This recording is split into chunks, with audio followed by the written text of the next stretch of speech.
Great news for the Republican Party. That's what President Trump wrote on Truth Social, calling Abdul El-Sayed a communist loser. And that's the shot that blew this wide open. Michigan Democrats just picked the exact face of their radical coalition. And when I stack Trump's warning next to the money, the family ties, and the 9/11 stain, this gets ugly very fast. We're talking about $115,000 from donors tied to care leadership circles that hit Abdul El-Sayed's campaign. So I want you to take a little pause right there and think about it. Then Kyle Shielder told Ted Cruz that El-Sayed's father-in-law held leadership roles in CARE Michigan and the ISNA Founders Committee, while El-Sayed's orbit touched Imaj too. You see what Democrats and the media are trying to do here? They're trying to sanitize it. And it's not some quirky progressive with a nice smile. Michigan Democrats elevated a man wrapped in socialism, anti-Israel extremism, and Muslim Brotherhood-linked networks. And they want working families to treat that like normal politics. Well, absolutely not. We've got the details. But you see, Michigan Democrats, they just handed the country another reminder that when control of Congress is on the line, financial markets hate uncertainty, and uncertainty breeds volatility, especially heading into a volatile stock market stretch before Election Day. If you want to protect what you've built, Noble Gold Investments gives everyday Americans a simple, easy way to use physical gold and silver to hedge the volatility. Head on over to Noble Gold Investments because for over a decade, they've helped everyday Americans protect their wealth with precious metals before the next political mess hits their savings. Go to nextnewsgold.com or call that number on the screen, 877-646-5347. When you mention my name and open a new qualified account, you get a free 10-ounce silver bar. That's right, a 10-ounce silver bar bonus. It hits while it still matters. Don't let radicals rattle your future, too. Now, Mark Kelly got pressed about Hassan Piker and refused to disavow Abdul El-Sayed. And that little shrug, it tells you everything. Senate Democrats know exactly who this guy is, and they still circled the wagons. And now, watch how Trump's post and these clips start fitting together piece by piece. So, President Trump said, great news for the Republican Party. A communist loser who hates Jews and Israel is the projected winner in his race with the socialist. As usual, the polls were way off on this one. She was not expected to do nearly as well as she did. Now the Democrats' crazy policies will only get worse. President Trump posting that to Truth Social, putting it in writing. Now here's the rally clip where he doubles down on the Abdul El-Sayed line and says the polls missed the race in Michigan again. Communist. And the polls were wrong again last night when they thought it would be a landslide victory for a hater of Jews and a hater of Israel. This guy hates Jews. Somebody said, oh, that's a little strong. No, he hates Jews and he hates Israel. Abdul El-Sayed. Can you believe this? This could only happen to me. Abdul El-Sayed, lovely gentleman. He's a man of hate. And now he's going around saying, no, I love everybody. He doesn't love everybody. Put him in office. You're going to find out what he loves. President Trump certainly knows how to make the case. Next, the left-wing attack machine predictably cries, American Bridge, 21st century. Trump goes off the Islamophobe deep end by alleging that Abdul El-Sayed hates Jewish people with a passion. Here's more. He doesn't love Israel. He doesn't love Jewish people. He hates them. He hates them with a passion that burns in his heart, and there's not a frickin' thing he can do about it. There's not a thing he can do about it because he hates them. Wow. So while Democrat operatives rush to smear Trump, new reporting turns back to El-Sayed himself. Fox is now looking at campaign support tied to former CARE leadership and the six-figure donor money. This bombshell just found that he has terrorism-linked funds. Really not surprising.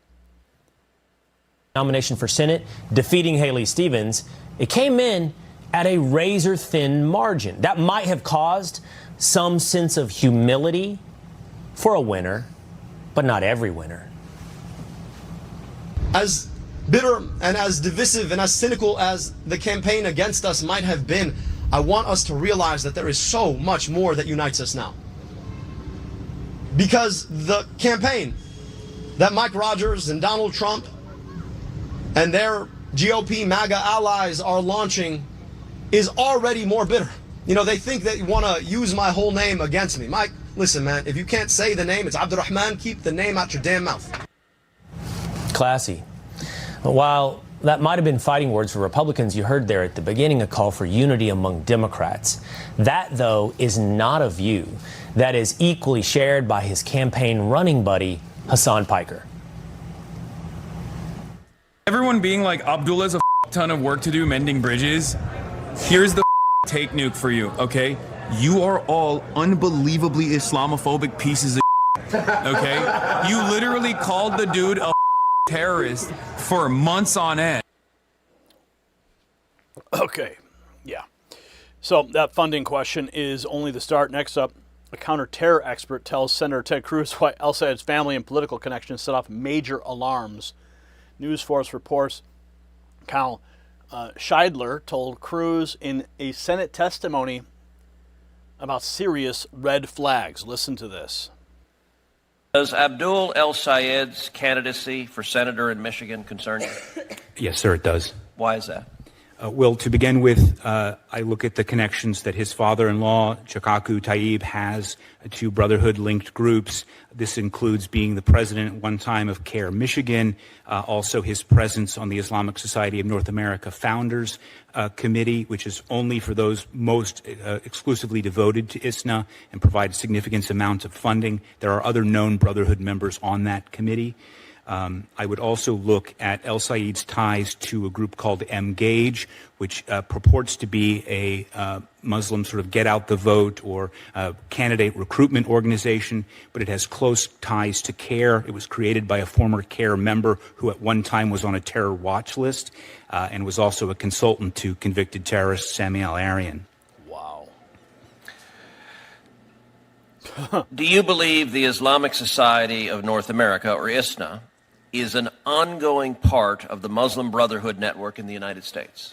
Yes, sir, I do. There were some HLF documents that reflected hesitation by the Brotherhood that they thought perhaps they were losing control of ISNA at one point, but they appear to have rectified that. As far as I can tell, there are still individuals associated with the Muslim Brotherhood who are in high leadership positions with that organization, and they have never repudiated their ties to the organization. Wow. So after the Senate testimony, Republicans are not mincing words. Mike Rogers comes out swinging, calling El-Sayed a radical socialist and warning Michigan voters exactly what's at stake. He says Michigan Senate candidate Mike Rogers is obliterating Muslim socialist Abdul El-Sayed as the general election has officially begun. We'll get to the House Speaker's remarks in a moment, but this first is Mike Rogers. If you woke up this morning thinking we're still California because Wayne County still doesn't have their vote count in, you may be right. Our election system here in Michigan is broken. We're going to do a lot of work between now and November to help get that thing at least back in some semblance of order. First of all, think about it. He just came out a few minutes ago and said that he won the race, so he's declaring victory. This is really about the heart and soul of our country. I have never seen someone so radical, so extreme, get nominated by a political party, and the DSA candidates in the state in two different congressional races look like they're pulling it off as well. The Democrat Party is lost to this hardcore socialist attitude. And I fought terrorism my whole life. I was an FBI special agent, U.S. Army officer, chairman of the House Intelligence Committee. I find it shocking that I'm going to go up against a guy who believes America deserved 9/11. That's why this race is so important, Lawrence. Yeah, he was with Hassan Piker, who had that viewpoint. He may have that viewpoint, but he's very slick. And there's a lot of people that find his message inspirational, even though it's anti-American.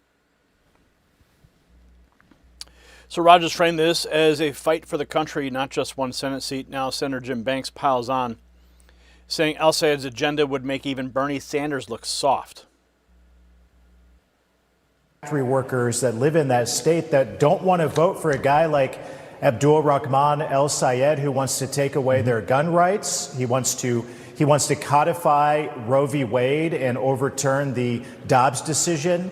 He wants to abolish ICE. And a lot of the working class families in Michigan, just like in Indiana and around the country, these families just want to keep these men and women just want to keep their families safe. And El-Sayed wants to abolish ICE and allow the drug cartel gangs to take over the streets of cities in Michigan. You look at the extreme positions that El-Sayed has staked out, and if he would happen to win in November, he would be the most extreme Democrat, radical United States senator that we've ever had. He would make Bernie Sanders look squishy with the positions that he's staked out. And already this morning, he's trying to moderate and change his tune, but look at what he said throughout the campaign. His rhetoric is dangerous, his policies, his positions are extreme and dangerous. And I have never felt better, up to this point, I have never felt better about Republicans keeping, if not growing, the majority in the United States Senate than how I feel today after watching El-Sayed win this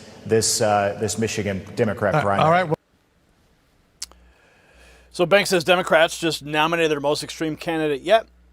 And when Senate Democrats get asked to disavow him, watch how fast Mark Kelly ducks the question. Laura Loomer on the case there after being asked by Loomer Unleashed to disavow Abdul El-Sayed for campaigning with Hassan Piker. Arizona Democrat Senator Mark Kelly praised Abdul. I have a question for you about your potential newest colleague, Abdul El-Sayed. Yeah.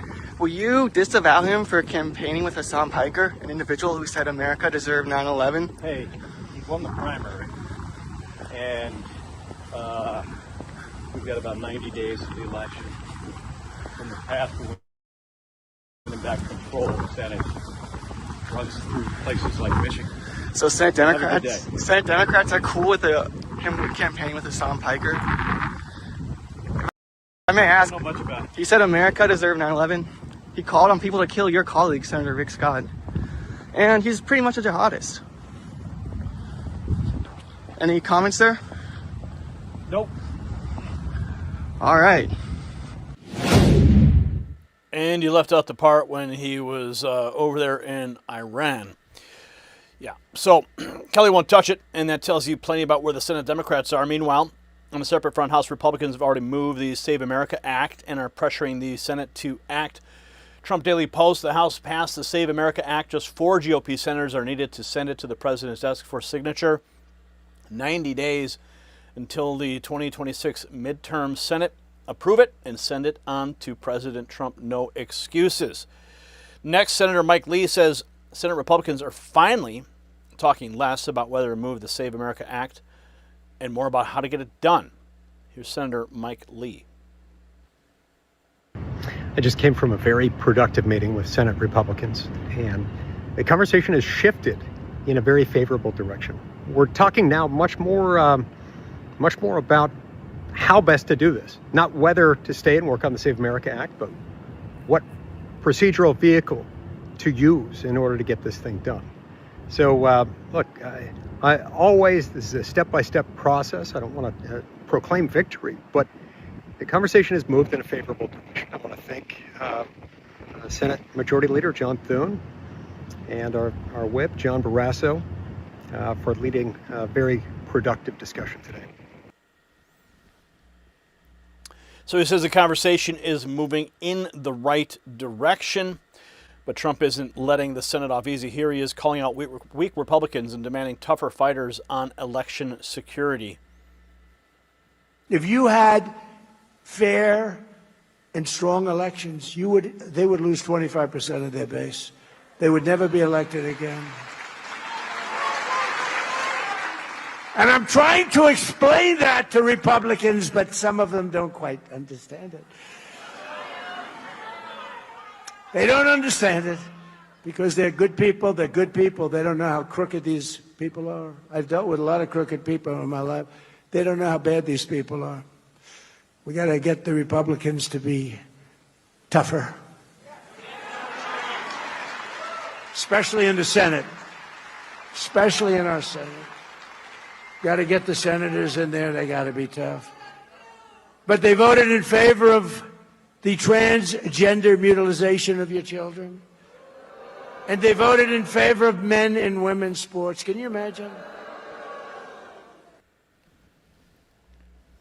So Trump's message is clear: stop stalling, start fighting. Then John Thune answers by saying the real target should be Democrats, because now he says the votes still aren't there. Oh, okay, so Thune is just going to blame Democrats, even though we have a majority. There are no Democrats who are going to vote for this. All 47 voted against the SAVE Act 5 times. So let's make this an issue in the campaign. How about we go out and turn our fire on Democrats and make it about them opposing the SAVE Act? So we're not, that's the point. So we're not getting any Democrats. The second thing is we are not getting rid of the legislative filibuster. The votes aren't there to do that. I've made it abundantly clear many, many times. And it seems to me some days that I'm the only one here who can count to 50 in this town, but we don't have the votes to get rid of the filibuster, and we aren't flipping 10 Democrats to vote for the Save America Act. Yeah. So Mike Rogers said, I find it shocking that he must face the guy who believes America deserved 9/11. Read that again, because Michigan Democrats still nominated Abdul El-Sayed after Trump branded him a communist loser who hates Jews and Israel. After Jim Banks warned he would make Bernie Sanders look squishy, and after Mark Kelly got caught protecting him anyway. This is the Democrat machine unmasked, and proud of it. So John Thune needs to stop counting excuses and start counting for Republican votes. The House already passed the Save America Act. Trump is right to hammer soft Senate Republicans, and Mike Lee just said the talks are moving in a favorable direction. Good, then move faster. We've got 90 days. A Michigan Democrat nominee who hands Republicans a neon bright contrast and a country that cannot afford more paralysis. So hit the comments with one word, pass, and share this with every voter who still thinks Abdul El-Sayed is just another Democrat, and keep the pressure on Thune until the Senate acts like Trump already does, tough, clear, and ready to win. And we have this announcement right now. I'm going to share it with you about our new Signal Corps group. So basically what you just heard there, that 151,000 Care Circle story and Mark Kelly's cowardly refusal to disavow are exactly why our inside channel matters tonight. Text White House to 844-840-4963. Next News Network is credentialed inside the White House, and our nightly briefing from the press pool drops what we pulled straight from the building into your phone before the algorithm starts playing games. And if reading isn't enough anymore, just text the word signal to that same number and enlist in the Next News Signal Corps, where real missions, real ranks, real briefings, and a command center turn viewers into operators.